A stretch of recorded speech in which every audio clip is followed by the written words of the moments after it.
MDH biryani મસાલા, પારંપરિક બિરયાનીનો અસલી સ્વાદ। असली मसाले साथ साथ MDH। તો ગુજરાતમાંથી ઝડપાયેલા આતંકીઓને લઈને મોટો ખુલાસો થયો છે। આતંકવાદીઓની પૂછપરછમાં અનેક ચોંકાવનારા ઘટસ્ફોટ થયા છે। આતંકીઓએ અમદાવાદ, લખનૌ અને દિલ્હીમાં રેકી કરી હતી। અમદાવાદમાં ભીડભાડવાળી જગ્યાઓની રેકી કરી હોવાનો ઘટસ્ફોટ થયો છે। આતંકીઓએ લખનૌમાં RSS ઓફિસની પણ રેકી કરી હતી। દિલ્હીની આઝાદપુર મંડીની પણ રેકી કર્યાનો ખુલાસો થયો છે। મોટો આતંકી હુમલો કરવાની ફિરાકમાં હતા આતંકીઓ રાઇઝિન ઝેરનો ઉપયોગ ક્યાં કરવાના હતા તે અંગે તપાસ શરૂ થઈ છે। જે આતંકીઓ ઝડપાયા હતા તેને લઈને હવે ખુલાસા થઈ રહ્યા છે। અલગ અલગ જગ્યાએ તેઓનો આતંક ફેલાવવાનો પ્લાન હતો।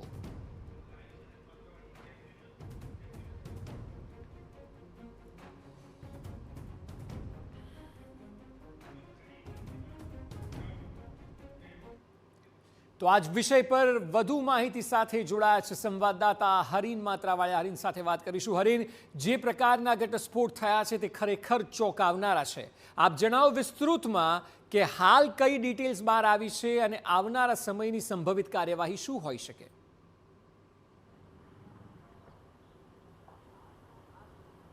બિલકુલ, જે રીતે ATS દ્વારા તપાસ કરવામાં આવી રહી છે, અલગ અલગ મુદ્દાઓને લઈને પૂછપરછ કરવામાં આવી રહી છે, ત્યારે એક ચોંકાવનારો વિડીયો છે તે ATSને સામે આવ્યો છે। જે રીતના તેમાં એ વાતનો સ્પષ્ટ ઉલ્લેખ થઈ રહ્યો છે કે તેમણે લખનૌમાં RSS કાર્યાલય છે તેની રેકી કરી હતી। ફક્ત લખનૌની પરંતુ લખનૌ, અમદાવાદ અને દિલ્હીના અલગ અલગ જગ્યાઓ છે ત્યાંની રેકી કરી હતી। અમદાવાદમાં પણ ભીડભાડવાળી જગ્યા છે ત્યાંની રેકી થઈ હતી। આ ઉપરાંત જો વાત કરવામાં આવે તો જે રીતે દિલ્હી છે ત્યાં આઝાદ મંડીની પણ રેકી કરવામાં આવી હતી। એટલે આતંકીઓનો શું પ્લાન હતો? ખરેખર જે તેમને ઝેર તેઓ એકત્ર કરતા હતા ને તે તેમને મોટા કોઈ જમણવારમાં પીરસી અને અનેક લોકોને મારવાનો પ્લાન હતો કે અન્ય કોઈ પણ બીજો પ્લાન હતો, તેને લઈને પણ હવે આ તપાસ છે તે શરૂ કરવામાં આવી છે। બીજી એક વાત એ પણ સામે આવી છે કે આતંકી આઝાદ છે તે એક અઠવાડિયું જમ્મુ કાશ્મીરમાં રોકાયો હતો ને ત્યાં પણ અલગ અલગ જગ્યાઓની તેણે રેકી કરી હતી।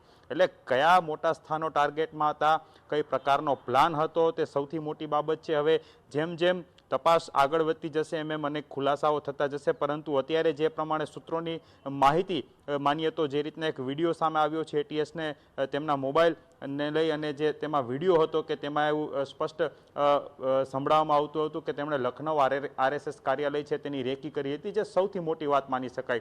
કયા નેતાઓ ટાર્ગેટમાં હતા, અન્ય કોઈ વ્યક્તિઓ તેમના ટાર્ગેટમાં હતા કે કોઈ ભીડભાડવાળી જગ્યા જ્યાં વધારે ભીડભાડ હોય તે ટાર્ગેટમાં હતું? હવે આ તમામ મુદ્દાઓ છે તેને લઈને આગળ તપાસ હાથ ધરશે, પરંતુ એક બાદ એક જે રીતે અલગ અલગ શહેરોમાંથી આતંકી પકડાવાની વાત છે, તેમની પાસેથી વિસ્ફોટકો મળવાની વાત છે, હથિયાર મળવાની વાત છે, RDX મળવાની વાત છે, આ તમામને લઈને હવે ATS અને અન્ય એજન્સીઓ છે તપાસમાં લાગી છે। અલગ અલગ રાજ્યની એજન્સીઓ છે તે પણ હવે તપાસ કરી રહી છે કે તેમને તે વિસ્તારમાં અથવા તે રાજ્યમાં કઈ કઈ જગ્યાઓ પર તેમણે રેકી કરી હતી, આ આતંકીઓ કોના કોના સંપર્કમાં હતા, કયા માધ્યમોથી સંપર્કમાં હતા, તેમની પાસેથી જે સાહિત્ય મળેલું છે, હથિયાર મળેલું છે, આ તમામ જે હથિયારો છે, અન્ય સાહિત્યો છે, ક્યાંથી સપ્લાય થયા હતા, કોને આપવાના હતા, અથવા તો કયા હુમલામાં અથવા કયા પ્લાન મુજબ આ તમામ જે હથિયારો અથવા તો અન્ય સામગ્રીઓ છે તેનો ઉપયોગ થવાનો હતો। એક વાત એ પણ છે કે જે લોકો ઝડપાયા છે, જેટલા મોટા પ્રમાણમાં તેમની પાસેથી RDX થી લઈને હથિયારોનો જથ્થો મળ્યો છે, જેટલી રેકી કરવામાં આવી છે, એટલે બની શકે કે તેમની સાથે અન્ય અનેક લોકો સંડોવાયેલા હોય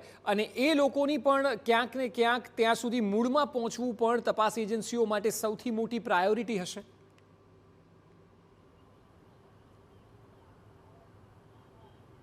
બિલકુલ, જે રીતના એક અમદાવાદની વાત કરવામાં આવે કે લખનૌની વાત કરીએ, દિલ્હીની વાત કરીએ, જો કોઈ આતંકી અહીં રેકી કરતો હોય તો બે વસ્તુ હોઈ શકે। કાં કોઈ સ્થાનિક વ્યક્તિ તેમના સંપર્કમાં હોઈ શકે, ભલે એ સ્થાનિક વ્યક્તિને પછી ખ્યાલ હોય કે ન હોય કે આતંકી પ્રવૃત્તિને અંજામ આપવાનો છે કે કેમ, પરંતુ કદાચ કોઈ સ્થાનિક વ્યક્તિ સંપર્કમાં હોઈ શકે ને જો ન હોય તો ટેકનોલોજીનો ઉપયોગ કરી અને આ જે આતંકીઓ છે અહીં રેકી કરી હતી તે ટેકનોલોજીનો ઉપયોગ કરીને ભીડભાડવાળી જગ્યાઓ સુધી પહોંચતા હોય છે, અન્ય કોઈ લોકોની પૂછપરછ કરીને તેઓ અલગ અલગ જગ્યાઓ પર પહોંચતા હોય છે। પરંતુ મહત્વની વાત એ છે કે આ લોકો જે પ્લાન હતો તે શું પ્લાન હતો, આ પ્લાન છે તે ક્યાં ઉપયોગમાં લેવાનો હતો, કયા શહેરને ટાર્ગેટ કરવાના હતા, કયા વ્યક્તિઓને ટાર્ગેટ કરવાના હતા, આ સૌથી મોટી બાબત છે ને આ બાબતોનો ખુલાસો છે તે એટીએસ કરી રહી છે. અલગ અલગ ઘણા બધા પ્રશ્નો છે કે જે એટીએસ છે પૂછી રહી છે. જે તેમને રિમાન્ડ મળ્યા છે, રિમાન્ડ દરમિયાન આ ત્રણ છે તેની અલગ અલગ પૂછપરછો કરવામાં આવી રહી છે. એટીએસ દ્વારા પણ અલગ અલગ 3 ટીમો બનાવવામાં આવી છે. ટેકનિકલ ટીમ પણ બનાવવામાં આવી છે કે તેમની પાસેથી જે સાહિત્ય મળતું હોય છે તેને લઈને પણ એક રિસર્ચ શરૂ કરી દેવામાં આવ્યું છે.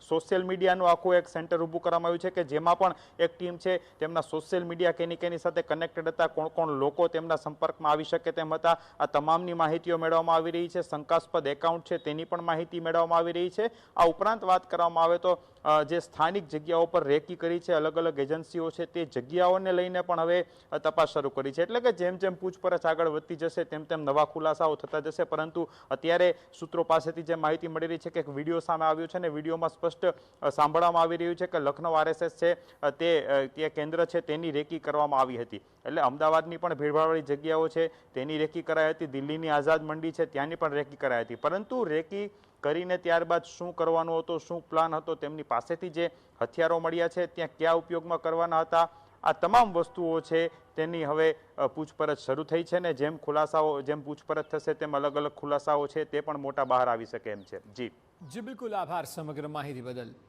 તો અત્યારે તમામ ખુલાસાઓ પર નજર રહેશે કે જે તપાસ એજન્સીઓ દ્વારા પૂછપરછ બાદ કરવામાં આવશે. હાલ એવું જાણવા મળી રહ્યું છે કે અમદાવાદ શહેર, લખનૌ શહેર અને દેશની રાજધાની દિલ્હીમાં અલગ અલગ વિસ્તારોમાં આ લોકોએ રેકી કરી હતી અને કંઈક મોટો આતંકી હુમલાનો પ્લાન હતો. જે ઝડપાયા એ 3 અહેમદ, આઝાદ અને મોહમ્મદ, ત્રણેયના ફોટો પણ ટીવી સ્ક્રીન પર છે.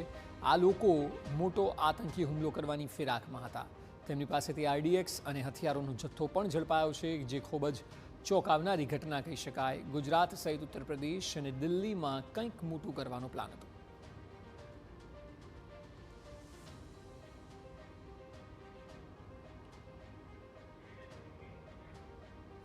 MDH કિચન કિંગ મસાલા રસોડામાં હોય તો આપણે કંઈ પણ બનાવી શકીએ છીએ. રીંગણાનો ઓળો, બટેટા ફુલાવર, ભીંડી મસાલા અને બીજું ઘણું બધું.